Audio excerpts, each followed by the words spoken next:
Bienvenidos, bienvenidas a Los Pasillos del Poder, el detrás de escena de la política argentina y la explicación de por qué pasa lo que pasa en su capítulo número 40, como me gustan los números redondos.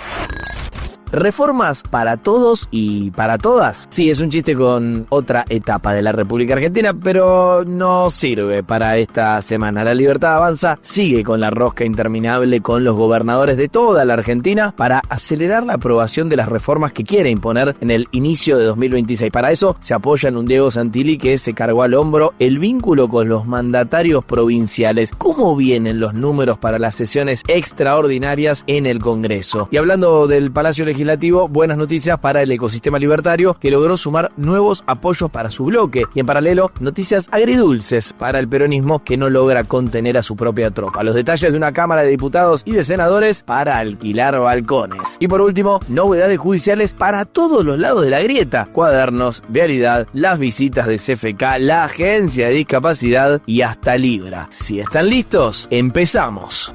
Los Pasillos del Poder con Nacho Girón, el detrás de escena de la política argentina. Y Los Pasillos del Poder es presentado por La Cardeus porque su calidad supera la realidad y te invita a soñar a pesar de que la actualidad no te deje dormir tranquilo. La Cardeus está en su Cybermes. Aprovecha las mejores ofertas, no te duermas. Ahorrá hasta un 60%, pagá en 12 cuotas sin interés y el envío es gratis. La Cardeus, tradición de calidad. Y en este capítulo de Los Pasillos del Poder vamos a seguir hablando de la voluntad oficial, la voluntad libertaria, la voluntad de la Casa Rosada y los suyos para avanzar con las reformas estructurales que, dice Javier Milei, van a ayudar a que la Argentina termine de dar el salto definitivo. Lo viene prometiendo desde que asumió justamente como nuestro primer mandatario. La hoja de ruta, yo se las vengo contando, es aprobar esas reformas, sobre todo la laboral, la tributaria y también el presupuesto 2026 en lo que se llaman las sesiones extraordinarias que se van a extender desde inicios de diciembre hasta finales de ese mes, un pedacito probablemente la mitad de enero y buena parte de febrero antes del 1 de marzo cuando arrancan las sesiones ordinarias. Claro, hay que decir que si bien no conocemos la línea fina de esos proyectos, ya se viene adelantando la Libertad Avanza, sobre todo el todavía flamante ministro del Interior, Diego Santilli, para ver a la mayor cantidad de gobernadores posibles para sumar voluntades. Por eso Santilli vio en estas horas a más o menos 15 de los 20 que habían ido a sacarse una foto, ¿se acuerdan? Cuando Guillermo Franco era el jefe de gabinete y Lisandro Catalán era el ministro del Interior. Vio, por ejemplo, Santilli a Martín Yarlora, a Gustavo Sáenz, a Marcelo Rego, a Ignacio Torres, a Raúl Jalil, a Hugo Pasalacqua, a Gustavo Valdés, a Rolando Figueroa, a Rogelio Frigerio, a Alfredo Cornejo, a Leandro Sdero. Pero atención con esto, hoy quiero hacer mucho foco en esta arista. Se juntó con Raúl Jalil de Catamarca, con Osvaldo Jaldo de Tucumán y se va a juntar en las próximas horas con Gerardo Zamora de Santiago del Estero. ¿Por qué les digo que esto es fundamental? Bueno, porque ellos no son oficialistas. Es más, tienen los dos primeros extracción peronista y el tercero extracción radical, pero juega con el peronismo y sobre todo con Cristina Fernández de Kirchner hace rato. Pero estos tres, y esto es lo verdaderamente relevante, están con muchas, pero muchas ganas de negociar con el oficialismo y darles una mano en lo que necesiten. Les doy un ejemplo. ¿Por qué Diego Santilli está dispuesto a tomarse un avión e ir hasta Santiago del Estero? Es decir, no recibir a su gobernador en su despacho, sino precisamente ir a verlo a su lugar. Bueno, precisamente porque Zamora es uno de los que más poder tiene como gobernador en el Palacio Legislativo. A él le responden 7 diputados y 3 senadores. Con números tan finos que yo les vengo contando, tanto en diputados como en senadores para la Libertad Avanza, más allá de que va a duplicar su representación legislativa gracias a los resultados de las últimas elecciones, con esos números, insisto, el apoyo de 7 o de 3 o de 2 o de 5 puede ser la diferencia entre aprobar y no aprobar una ley. Por supuesto que La Libertad Avanza y Diego el Colorado Santilli saben que tienen aliados que los van a apoyar a ultranza, pero lo interesante es el trabajo fino que están haciendo precisamente con los que formalmente no le responden de vuelta, como Jalil, como Jaldo y como Zamora. Para graficar aún mejor este punto, quiero citar un informe de la consultora La Sastrería de Raúl Timerman, que calculó que a partir del 10 de diciembre los gobernadores van a manejar el 39% de la Cámara de Senadores y el 25% de la Cámara de Diputados. Van a manejar significa que tienen esa cantidad de legisladores propios que responden precisamente a lo que esos primeros mandatarios digan. De vuelta, un número importantísimo y la explicación más concreta de por qué Diego Santilli y todo el ecosistema oficial está tan preocupado en tener cerca a esos gobernadores. Por supuesto, conté en el capítulo anterior que estos acercamientos no son gratis y les desplegué el documento reservado que viene circulando justamente entre las provincias con por lo menos 8 puntos que ponen sobre la mesa esos mandatarios como reclamo. Básicamente fondos, obras, coparticipación y algún esfuercito extra de la nación que para ellos no viene haciendo, al menos en estos primeros 2 años de gobierno de Milei. Pero es importante destacar que hay 4 gobernadores que están siendo discriminados. ¿Por qué? Bueno, por ser extremadamente opositores para el gobierno nacional. Hablamos de las provincias de Formosa, de La Rioja, de Tierra del Fuego y, atención, la provincia de Buenos Aires, que lo digo en cada episodio, es el 40% de toda la República Argentina. Dice La Libertad Avanza que no invita a esos mandatarios a dialogar, a negociar, a tomar un cafecito, no los invita a nada porque están demasiado en contra de los intereses del gobierno y porque no han adherido al Pacto de Mayo o no han firmado el régimen de inversiones, el régimen de incentivo para grandes inversores. Bueno, en este contexto, escúchenlo al gobernador bonaerense Axel Kicillof hablando sobre la falta de negociación con la Casa Rosada y su opinión también sobre Diego Santilli.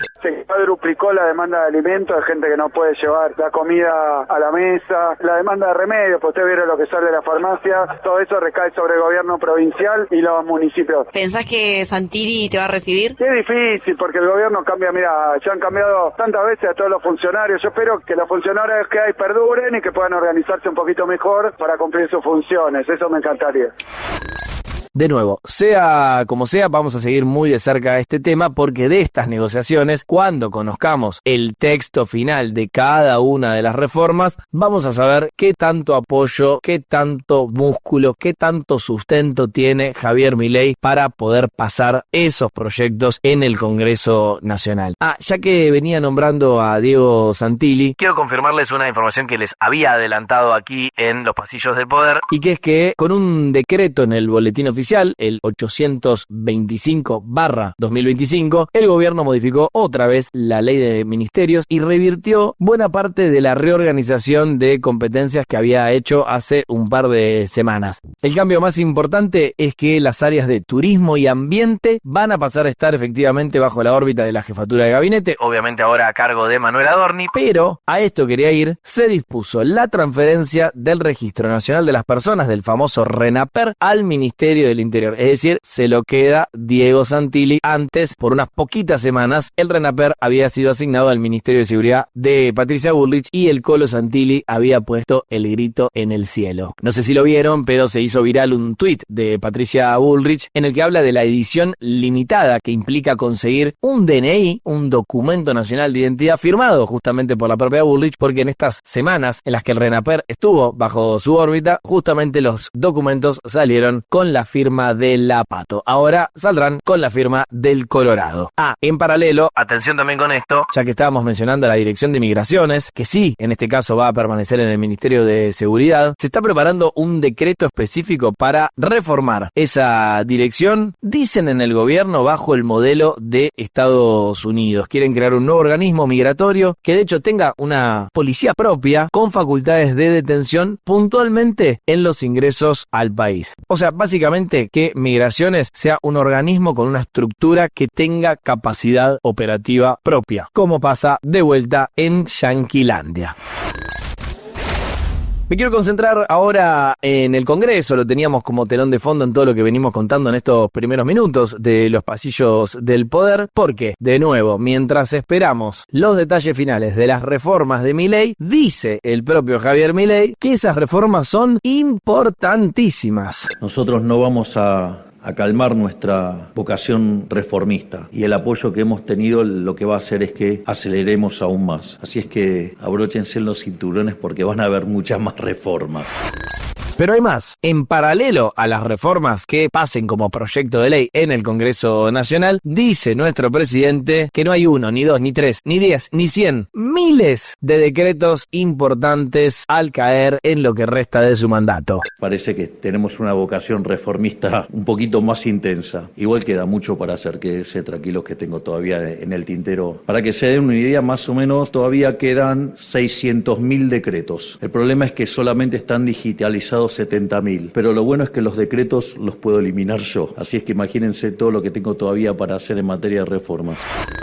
Y les decía al principio que el oficialismo, cuando piensa en reformas, por un lado quiere sumar el poder de fuego de los gobernadores, pero por el otro, y esto también quería desarrollar en la edición de hoy, la voluntad de La Libertad Avanza es agrandar lo más posible su propio poder en las dos cámaras y, si puede de paso, quebrar al principal espacio opositor que desde ya es el peronismo. ¿Qué está pasando en diputados? Bueno, Martín Menem sumó esta semana al bloque de La Libertad Avanza a 3 diputados que tienen origen radical, pero que es verdad en el último año fueron aliados al oficialismo. Así, el bloque Violeta en esa cámara va a tener 91 miembros y mucho más músculo que antes. Las incorporaciones son las de Mariano Campero, Federico Tournier y Luis Picat, a quien le pregunté para este espacio por qué se pasó de bando, por qué se ponen la remera de La Libertad Avanza. Bueno, a ver, fue todo muy natural la construcción de confianza de estos últimos 2 años.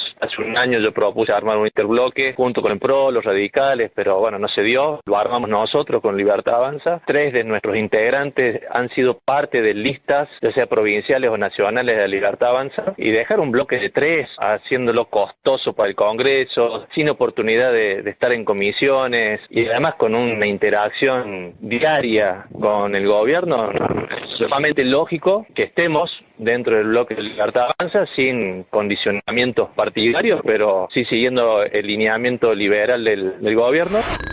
Esta jugada de Martín Menem de sumar a estos radicales a La Libertad Avanza se dio después de que descartara la idea de armar un interbloque, como se llama, oficialista, junto con la UCR y junto con el PRO. Esa era la idea original, que le hubiera permitido a esos espacios mantener su identidad propia, pero trabajar en conjunto. Pero esta idea no está prosperando porque personas relevantes del PRO, como Mauricio Macri, su presidente, o Alfredo Cornejo, el radical gobernador mendocino, no estaban con ganas precisamente de generar este espacio común, este interbloque. De vuelta, por un lado, engrosar las propias filas. Por el otro, quebrar a los que están enfrente. Y por eso, Martín Menem, en este caso desde la Cámara de Diputados, y Diego Santilli nuevamente desde su rol de ministro, quieren tratar de quebrar a Unión por la Patria. Y está cerca de lograrlo, porque están mimando lo más que pueden, como les decía, a tucumanos, a catamarqueños, a santiagueños, que por supuesto no se van a pasar a La Libertad Avanza, pero podrían armar un bloque propio, romper con Unión por la Patria, es decir, con el peronismo, y negociar proyecto por proyecto con el propio oficialismo. Si Unión por la Patria se rompe, La Libertad Avanza pasa a ser la bancada más numerosa en el Congreso y eso le permite exigir más lugares en las comisiones que trabajan dentro del Palacio Legislativo durante los próximos 2 años. Les decía, hasta acá La Libertad Avanza tiene 91 diputados en sus filas, mientras el peronismo está cerca, 98. Así que atención a los movimientos de las próximas semanas.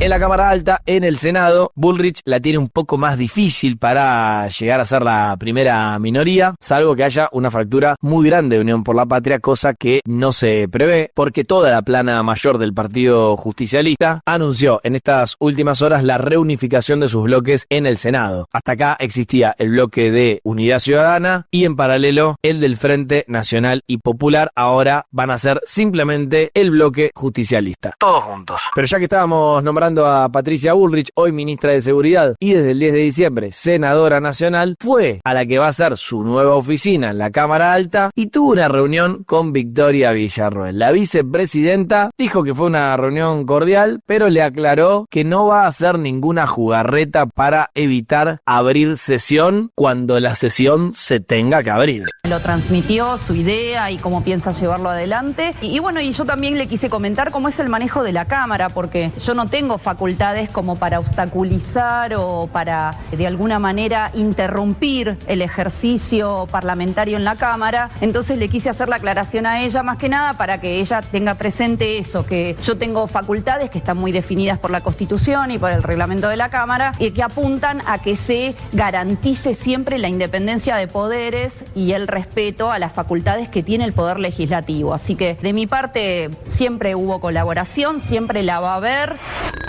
Pero no se podía quedar atrás y Patricia Bullrich también habló. Evidentemente las miradas respecto a cómo encarar el futuro tienen una cierta diferencia. Ella se coloca como presidenta de la Cámara de Senadores, pero sin tomar partido. En general los presidentes de las cámaras toman partido, como Martín Menem toma partido. Uno toma partido porque ese cargo es en tanto somos gobierno. El objetivo, conjuntamente con todo nuestro bloque, es que la vicepresidenta, sin violar el reglamento, porque no hace falta violarlo, ayude a empujar los proyectos que el gobierno precisa para que la Argentina crezca cada vez más, y para nosotros es el orden, la seguridad, la economía, las leyes que necesitamos, la modernización laboral que necesita el país. Nosotros lo que queremos es que la vicepresidenta nos ayude a lograr que esas leyes salgan. Una más sobre Patricia Bullrich, que tuvo un cruce mediático fuerte que derivó en una presentación judicial por parte del Ministerio de Justicia por estas declaraciones del titular de ATE, la Asociación de Trabajadores del Estado, Rodolfo Aguiar. Y yo se lo quiero decir con total sinceridad, es mi trabajo, nuestro trabajo, provocar la crisis de este gobierno. Uy, te van a decir desestabilizador, te van a decir que sos golpista. ¿Qué quiere decir que es tu trabajo provocar la crisis? Nuestro trabajo es que afloren los verdaderos problemas que en este caso tienen las trabajadoras y los trabajadores. Ahora esta reforma laboral es salir a explicarla, es salir a contradecir a muchos colegas de ustedes que salen a decir, pero escúcheme, Aguiar, ¿cómo puede ser que ATE lance un paro cuando no se conocen las especificidades que tiene la reforma laboral? Yo me pregunto, ¿en serio alguien gobernando Milei después de 23 meses necesita conocer el contenido de la reforma para saber que es para jodernos a todos los trabajadores de la Argentina?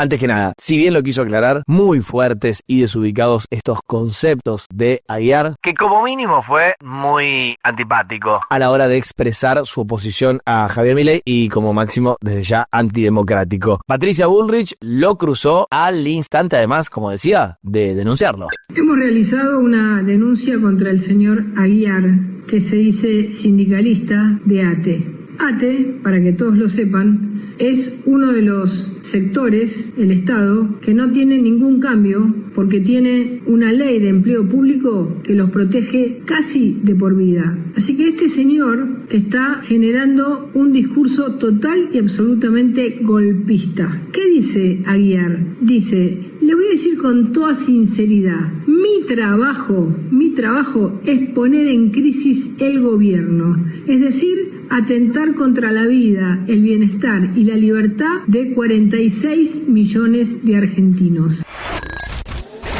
Y no hay excusa para avanzar con la actualidad argentina. Podés poner de excusa que el ritmo político justamente de nuestro país te da dolor de cabeza o de panza o en algún lugar del cuerpo, pero no tenés excusas a la hora de cuidar tu salud. Por eso, este segmento de Los Pasillos del Poder lo acompaña Medife, la cobertura con alcance nacional que te acerca a más de 60.000 profesionales, Camp Doctor 24/7 y excelencia médica. Todo con hasta 50% de ahorro, sí, hasta 50% menos. Asociate hoy llamando al 0810-122-0400 y cuida tu salud sin excusas.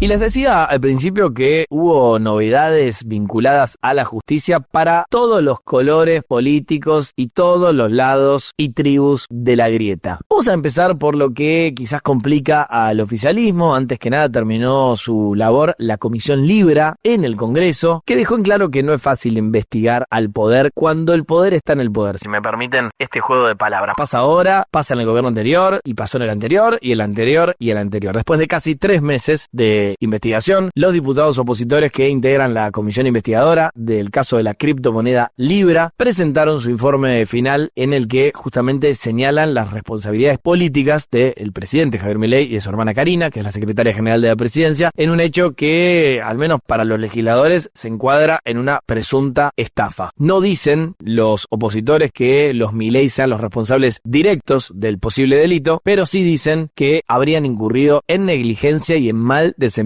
de sus funciones. Así nos lo explicó el presidente de esa comisión, el diputado de la coalición cívica, Maximiliano Ferraro. La comisión investigadora sobre la criptomoneda Libra concluye que esta comisión investigadora considera que los hechos analizados y la responsabilidad política por esta comisión determinada hacen necesario que el Congreso de la Nación evalúe si el presidente de la Nación incurrió en el mal desempeño en el ejercicio de sus funciones, que en consecuencia las afirmaciones del presidente de la Nación de que no conocía los pormenores del proyecto y que simplemente difundió información pública carecen de sustento fáctico.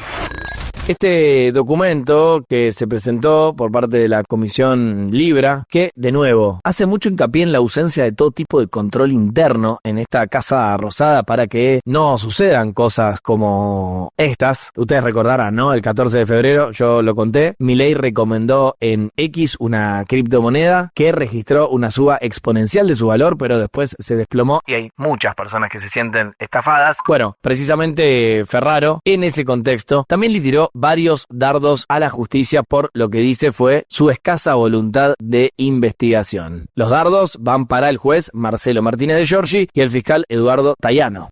Vergonzosa la actitud de la justicia, vergonzosa la actitud de los funcionarios, cosa que no sucedió en ninguna comisión investigadora en la Cámara de Diputados que yo te pueda mencionar. No o sea, sucedió, a los que llamaron no fueron y no lograban no que fueran. No logramos que ¿quién te hubiera viniera? Gustado que fuera, por ejemplo? Karina Milei, Mariano Cunio Libarona, su jefa de gabinete Florencia Sicabo, que es la que tuvo a cargo la unidad de tareas de investigación, informe que ni vos, ni yo, ni la sociedad conocen cuál es ese informe y que el fiscal Tayano mantiene en secreto ese informe y que Poder Ciudadano está peleando el acceso a la información para que todos lo conozcamos, el titular de la Oficina Anticorrupción, entonces vergonzoso. Otra causa complicada para el oficialismo tiene que ver con las presuntas coimas en la Agencia Nacional de Discapacidad. Y precisamente en ese expediente empezaron las indagatorias. Se están buscando pruebas del direccionamiento en la compra de medicamentos y también insumos de alto costo, sobreprecios, pagos espurios por parte de funcionarios públicos y algunos personajes que andaban pululando por Andis a laboratorios muy conocidos a cambio de contratos millonarios. Bueno, esta semana se tuvo que presentar a declarar Diego Españolo. ¿Se acuerdan de él, no? El ex director de la Agencia de Discapacidad, cuya voz conocimos en esos audios filtrados que él primero no negó y ahora está relativizando, diciendo que tiene preparada una pericia que no presentó, que puede certificar que esos audios habrían sido tocados por inteligencia artificial. Raro, déjenme decir. Formalmente, Españolo no declaró ante el juez Sebastián Casanero y el fiscal Franco Picardi, pero como no podía ser de otra manera, negó su participación en cualquier tipo de delito. Contó más detalles el propio abogado de Españolo, Mauricio D'Alessandro, sí, un abogado hiper recontra mediático. ¿Va a declarar su defendido Españolo? Sí, va a declarar, sí. Va a responder a las preguntas. ¿Qué va a decir? Esto tiene una pericia que dice que fueron manipulados con inteligencia artificial. Hay una pericia hecha en la Comunidad Europea. Editados con inteligencia artificial. Se hacen registros, se llama deepfake, pero hay que saber de eso. Los 5 millones se anuncian como que se lo dieron el 11 de junio. Las fotos son del 13 de agosto. O sea, o tardaron 2 meses y 2 días para juntar los 5 millones para un viaje para ir a Israel con peso que se sabe que no se usó, o no son contemporáneos. Javier Milei en este contexto no suele hablar tanto de esta causa, la verdad que los pone incómodos, pero dejó dicho que está tranquilo.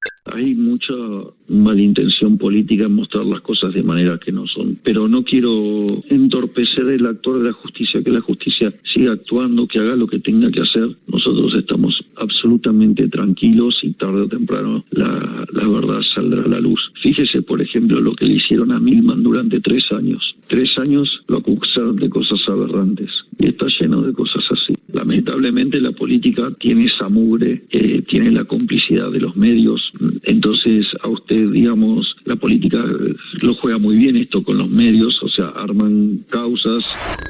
Y déjenme marcar una cuestión clave, tiene que ver con el apellido Calvete. Miguel Ángel Calvete, un personaje muy conocido en el mundo de la política, está sospechado de ser un nexo paraestatal, así lo dice la justicia, entre la Agencia de Discapacidad y las droguerías, y su hija, Ornella Calvete, tuvo que renunciar a su cargo de Directora Nacional de Desarrollo Regional del Ministerio de Economía, ni más ni menos, después de que la justicia encontrara en un allanamiento $700.000 en el lugar donde vive. Miguel Ángel no quiso declarar tampoco y volvió a prisión, donde, cartón lleno, está detenido desde el mes pasado por facilitación de prostitución de mujeres. Increíble. La justicia piensa que Calvete, recuerden ese apellido, fue una pieza clave en el entramado ilegal que intenta probar.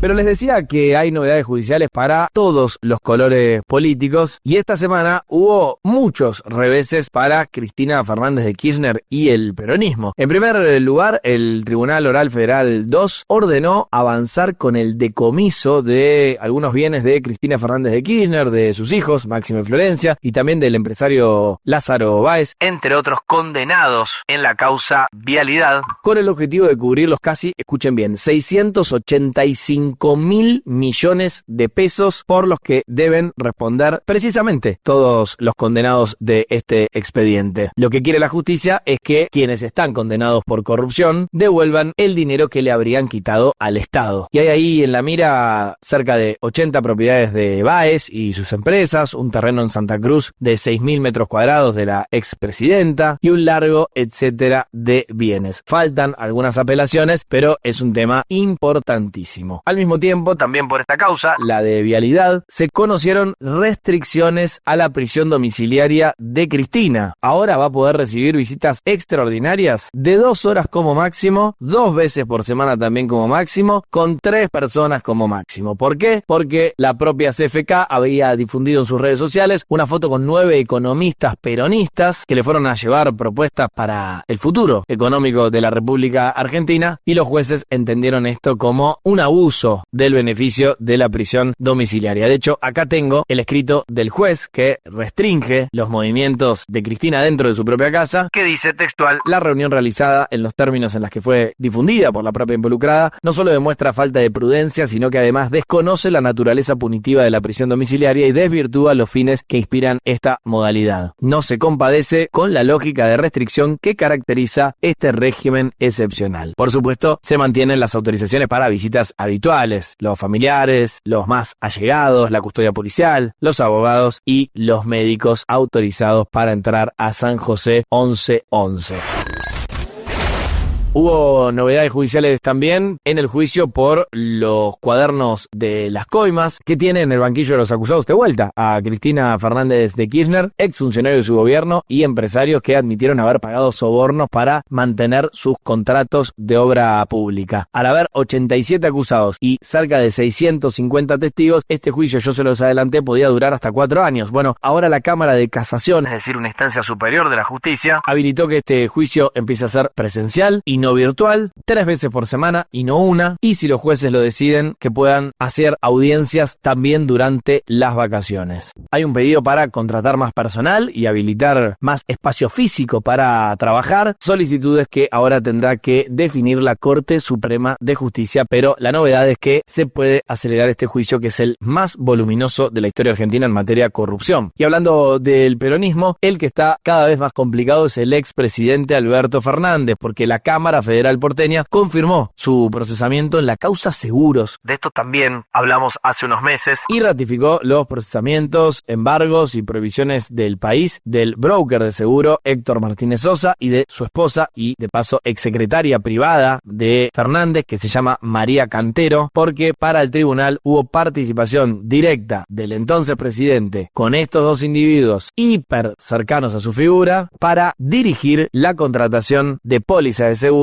con organismos públicos y así quedarse con un dinero muy pero muy jugoso. Así que la justicia de nuevo dejó novedades para todos y para todas. Y así llegamos al final de un nuevo capítulo de Los Pasillos del Poder, el detrás de escena de la política argentina y la explicación de por qué pasa lo que pasa. Si recién te estás sumando a esta comunidad, todas las semanas, media hora de resumen de todo lo que viene pasando en materia política en nuestro país. Gracias por escucharnos, gracias por seguirnos, gracias por activar la campanita, no se olviden, así reciben nuestras notificaciones y gracias, lo doy por sentado, por recomendarnos. Soy Nacho Girón, de nuevo, gracias por estar y hasta la semana que viene.